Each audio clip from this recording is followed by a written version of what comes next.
Uma amiga minha me disse uma vez, e eu acho que é verdade. Uma vez ela disse que eu me pegava muito aos rótulos que as pessoas colocavam em mim.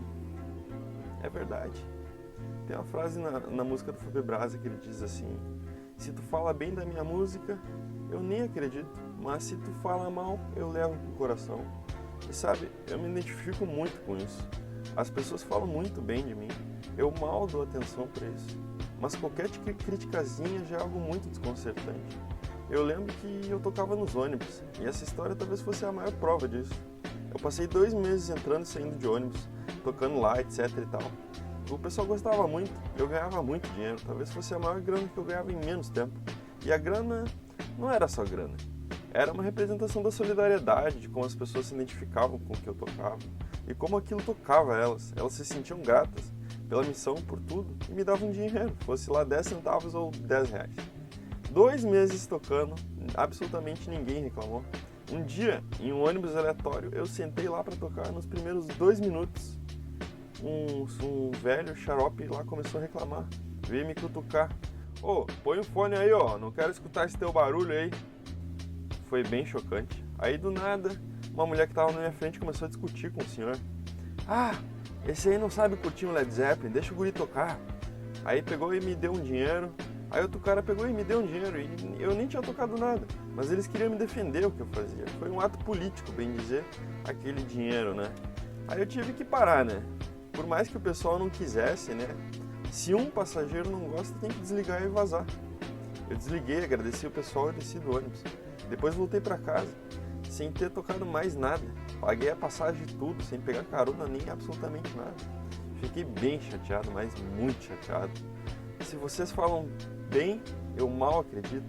Se vocês falam mal, eu levo pro coração. E foi exatamente isso. Mas falar, nessa época eu estava quase em um dos meus picos de toque. Quase quando alguém falava algo que eu não gostava, eu ficava muito perturbado. Tipo, algo de conotação negativa, saca? Eu entrava em obsessão compulsiva nessa época. Só a minha família conseguia lidar comigo numa discussão, porque o resto enlouquecia totalmente. Porque eu ficava repetindo os termos 1000 vezes. Eu não conseguia parar de falar nunca. Aí eu não saía nunca das minhas ideias. E falando de toque, da forma como eu conheci, da forma como eu vivi o meu toque, depois de muito tempo eu entendi que era só eu parar de falar e aguentar a aflição de não expor os meus pontos, que na verdade não eram pontos, né? Com S. Era ponto, no singular, sem S. Porque eu ficava repetindo a mesma ideia pelo menos umas 15 vezes no mesmo discurso. E a conversa nunca saía do mesmo ponto. Isso irritava a grande maior parte das pessoas.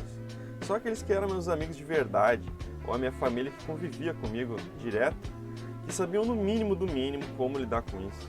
E eles próprios se irritavam bastante com isso também. No final eu falei pra eles que eles tinham que me ignorar.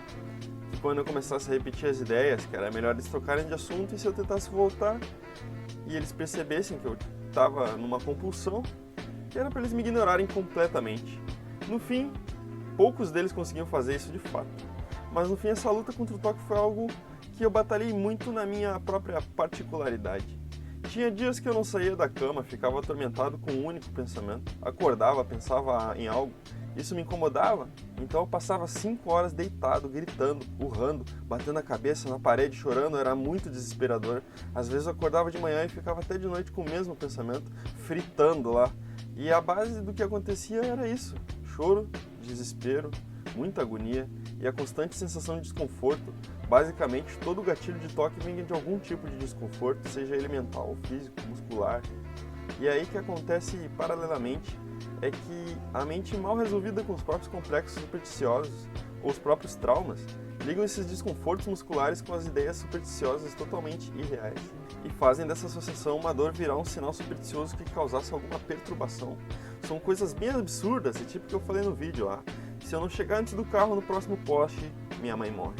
Mas também pode ser coisas bem corriqueiras, né? Pode ser qualquer coisa, para falar a verdade. Se existe medo, então tem a chance de ser um toque. Toque é medo, basicamente. E superar o toque significa superar o medo.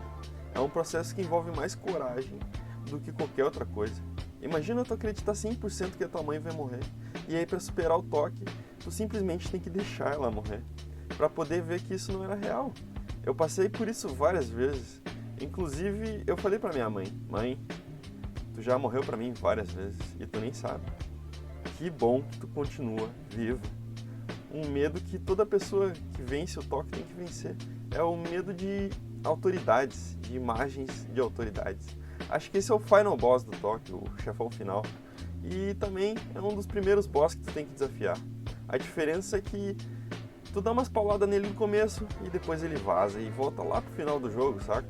Esse boss é os médicos, os caras que dizem que querem te ajudar. São eles que criam um dos maiores obstáculos que toda pessoa que tem toque tem que superar. Eles dizem, o toque não tem cura. E dessa forma, para pessoas de pouca fé, daquelas que talvez sejam iniciantes no toque, às vezes isso mata totalmente a vontade delas. E elas acabam cedendo a esse pensamento. E talvez terminem a vida delas agoniando ainda com o toque. Toque é incurável. Esse é o chefão final. Ultrapassar a barreira daquilo que chamam de ciência moderna, ou que posso chamar de dogma moderno. Antigamente, né? Na época da Idade Média, ou até mesmo hoje, em algumas culturas ou casas de cidades modernas pelo mundo, dizem, né? Se Deus disse, é lei. A diferença é que eu vejo que trocaram a palavra Deus por ciência. E se o cientista disse, é lei, é fato, o que para mim, na verdade, é uma bela de uma bobagem. Como o Sr. Marchiori diz na biografia dele, nada é definível, porque tudo que existe, existe nos mínimos detalhes, esses que absolutamente sempre guardam um mistério o qual ninguém além daquela própria realidade existente conhece. Quando alguém diz que algo é só uma aproximação. A pessoa que falou isso, por mais fiel à verdade e realidade daquilo, nunca vai poder dizer com certeza, com toda a certeza, o que é aquilo.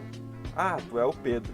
Aí vai chegar um cientista lá, qualquer lá, e vai dizer, não, ele é um conjunto de massa atômica bioquímica que emite ondas de energia, blá, blá, blá, blá, blá, blá, blá. Aí chega a namorada do Pedro e vai dizer, Pedro? Não, esse é o meu amor. Aí chega a mãe do Pedro e diz, Pedro é o meu filho, hein? E aí a gente vê que nada é definível de fato. Dizer que algo é só uma palavra ao vento. Uma palavra como qualquer outra. Um código que existe para acessar uma determinada parte do nosso cérebro que vai gerar uma associação àquilo e nos dá uma resposta aproximada. Mas cada um tem a própria resposta. Todo mundo sabe que é uma maçã, mas o sabor de uma maçã nunca é o mesmo para todo mundo. Por mais que digam que tá bom, pode estar muito bom para um ou pouco bom para outro. E para outros, o sabor pode nem existir. Outros vão dizer que tá ruim, mesmo que tivessem provado a mesmíssima maçã na mesma parte, na mesma textura e área atômica do negócio. É por isso que eu vejo que só existe uma verdade, que eu posso dizer que é verdade, que eu posso afirmar com certeza. E isso também foi aquela minha amiga que falou.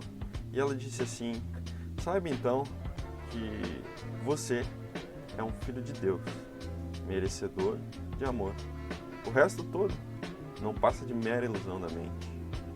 E voltando para o que eu estava falando, né? Sabe, eu sofri por definições que as pessoas colocaram em mim, por meros rótulos grosseiros que elas colaram na minha cara. Eu acabei deixando de fazer o que eu gostava e o que me sustentava, inclusive. Porque a verdade que os outros tinham do mundo era muito mais importante do que as minhas próprias verdades, né? Dizem que a nossa mente é como uma esponja que absorve todo o conteúdo que é colocado na frente dela. E às vezes, por isso a gente fica tão apegado a coisas que não fazem exatamente o menor sentido pra gente. A gente escuta e acaba absorvendo aquele líquido de ideia. Dizem que meditação é o ato de espremer essa esponja, mas não espremer, mas talvez deixá-la secar na luz do próprio ser, do prazer e das verdades do coração. Quando eu tive que vencer o toque, eu tinha que fazer algo muito, mas muito parecido com meditação. Era simplesmente saber que aquele pensamento que me incomodava, me perturbava, me fazia enlouquecer, estava ali. E eu apenas tinha que ignorar toda a influência que ele podia exercer sobre a minha mente e fazer outra coisa. Enquanto aquele pensamento fica latindo ou latejando dentro da tua mente, enquanto tu faz outras coisas, como um pitbull querendo morder e arrancar todo o teu tempo, a tua paciência, a tua vontade de fazer as outras coisas e também assim a tua própria felicidade. O processo foi parar de dar alimento para esse pitbull e aceitar que ele tinha que morrer. Porque se ele continuar vivo, ele vai fazer exatamente o que eu falei ali em cima, e a infelicidade vai ser rotina, e a perturbação dos latidos dos próximos pitbull que esse primeiro pitbull chamar, vai transformar a casa que é a minha mente num chiqueiro, fedendo a excremento de cachorro, em um lugar totalmente impossível de se viver, por questão sanitária, por questão humana, de não existir paz alguma nessa casa. E sabe-se lá o que mais um pitbull descontrolado é capaz de fazer, e os amiguinhos deles também, né? É um foco de energia negativa, é um foco de descontrole, de insanidade, de tudo que existe de pior em um ser vivo poderia aturar. E é aí que está o ponto, o cachorro morrer é a cura do toque. E pensar que o toque não tem cura é dizer que o cachorro é imortal, o que todo mundo sabe que não é. Alimentar o pensamento, o toque não tem cura, é indiretamente jogar uma comidinha lá na frente da casinha do cachorro, esperando que outro cachorro venha no lugar do de antes. Toque tem cura. E o inferno é só uma invenção do homem, da mente, bem dizer, já que o ser humano significa um ser que usa a mente para pensar e para falar e para fazer. Sair do inferno é simples. A porta de saída mora no próximo passo que a pessoa dá mentalmente. E só depende de onde ela quer ir e para que lado ela vai. Se é para fazer um carinho no cachorro sanguinário, ou se é para ir até o mercadinho comprar um sorvete para comer assistindo uma sériezinha, né? E é aí que eu digo que a gente tem que dar ouvido para nós mesmos. A gente sabe da nossa verdade, como a gente sofre, sofreu, da nossa luta e onde a gente quer e gostaria de estar. Cientista não é Deus. É só um monte de cara que fala um monte de coisa e quem olha de fora pensa que eles são grandes, sábios. Mas sábio mesmo é aquele que sabe que não sabe nada.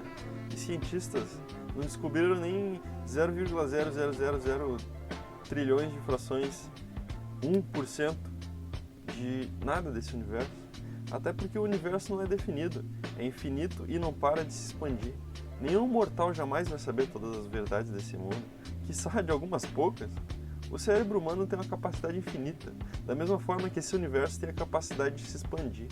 Mas não dá para se esquecer que a gente não é só cérebro, mente. A gente tem um corpo, a gente sente gostos, prazeres, dores, amores. E no fim, são essas as coisas mais importantes. Esse dogma social, que é quase religioso de ficar exaltando a imagem de cientista intelectual, não passa de uma exaltação extravagante, de gente arrogante e desmembrada do bem-estar social e universal. A saída é para dentro. E não existe nenhum conhecimento superior ao de se autoconhecer. O processo de se autoconhecer é o único que leva à libertação permanente. O resto é propaganda enganosa. A cura do toque, o toque em si, não passa de um convite desesperado da nossa mente para que a gente olhe para dentro e comece a nos auto-entender. É um convite de autoconhecimento. Convite escrito em uma carta toda rasgada, suja de sangue, bem assustadora, com umas letras cobertas de sangue bem difícil de entender. Tem um mapa lá também, mas ele está todo borrado e com as partes rasgadas. Quando a gente começa a tentar seguir o caminho do mapa, alguns demônios aparecem. E quando a gente vê um demônio, no começo a gente fica estagnado. Mas conforme a gente vai criando a coragem para atravessar por eles e seguindo o caminho em frente, a gente vai percebendo que aquele medo todo do demônio, da imagem ameaçadora dele, era apenas uma imagem, imaginação. Eles nunca existiram, nem vão existir. Eles são criações nossas. Conforme a gente vai realizando essas coisas, a coragem vai ganhando cada vez mais couro, vai ficando calejada, até que aquilo que parecia aterrorizador só nos causa risos. Esses são os momentos de cura do sintoma. Até que a pessoa já desenvolveu tanto essa caminhada, essa conduta, que passar por qualquer obstáculo agora já não passa mais de uma mera caminhada pelo bairro. Essa é a graça, a força que a gente cria, gera, atribui a nós mesmos por ter um desafio e fazer o possível e o impossível para vencer cada passo que a gente dá em direção à vitória do mesmo. A moral é que essa vida é um aprendizado, o planeta é um hospital de almas, e cada problema na verdade não passa de um desafio para que a gente cresça e siga em frente, cada vez com um passo mais firme e a certeza de que a gente quer ficar bem, ficar, estar, causar bem-estar, para nós mesmos e para todos aqueles que a gente ama. É isso. Obrigado e até a próxima.